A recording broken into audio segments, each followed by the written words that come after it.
Ilikuwa usiku wa kawaida katika mji mmoja wa Iran. Hakukuwa na dalili kwamba kulikuwa na operesheni kubwa ya usalama ikiendelea kimya, lakini ndani ya vyombo vya usalama vya Iran kulikuwa na taarifa nzito. Kulikuwa na mtandao wa ujasusi unaodaiwa kuhusishwa na Mossad. Kwa miezi kadhaa, maafisa wa usalama walikuwa wakifuatilia mawasiliano ya watu kadhaa waliokuwa wanaonekana wa kawaida kabisa, wafanyabiashara, mafundi, hata watu waliokuwa wakisafiri mara kwa mara nje ya nchi. Mmoja wao alisemekana kuwa Mohammad Masoum Shahi. Alidaiwa kuwa aliwasiliana na watu wa nje wa Iran kwa njia za siri, simu zilizofichwa, programu zilizofuatiliwa kirahisi na safari zisizoelezeka. Vyombo vya usalama vilidai kwamba kupitia mawasiliano hayo waligundua kitu kikubwa zaidi. Kulikuwa na kundi lililokuwa linakusanya taarifa za maeneo nyeti. Siku moja operesheni ilianza ghafla. Watu kadhaa walikamatwa kwa wakati mmoja ili kuzuia yeyote kutoa taarifa kwa wengine. Miongoni mwao walikuwa Hamedi Validi, ambaye alidaiwa kuwa sehemu ya mtandao huo. Serikali ilisema walikuwa wanakusanya taarifa za kijeshi, walikuwa wanatuma taarifa hizo kwa mawasiliano ya siri, na baadhi yao walidaiwa hata kupata mafunzo nje ya nchi. Mahakama kuhusu kesi zao zilipelekwa mahakamani chini ya makosa mazito ya ujasusi,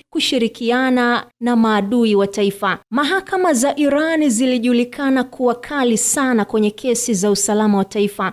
Baada ya muda mfupi, ikilinganishwa na mifumo mingine duniani, hukumu ilitolewa: adhabu ya kunyongwa. Hatua za kunyongwa kulingana na kosa hilo nchini Irani kwa kawaida hutumia mfumo unaoitwa short drop hanging, sio ule wa kuvunja shingo mara moja. Hatua zake kuu huwa ni hukumu ya mwisho. Mahakama, hasa mahakama kuu, huthibitisha adhabu ya kifo. Baada ya hapo, tarehe ya utekelezaji huamuliwa, kuandaliwa kabla ya kunyongwa. Mfungwa huwa anapelekwa sehemu maalum, mara nyingi ndani ya gereza. Wakati mwingine hupewa nafasi ya mwisho ya kuonana na familia. Mara nyingi hufungwa macho. Huwekwa kwenye jukwaa, hutumia kiti au jukwaa au gari la kuinua mzigo, hasa kwa kunyongwa hadharani. Lakini pia kamba kuwekwa shingoni. Kamba huwa nene na huwekwa kwa namna maalum shingoni. Mtu husimama juu ya kiti au sehemu ya kuinuliwa. Utekelezaji wenyewe, njia kuu huwa ni pamoja na ndani ya gereza.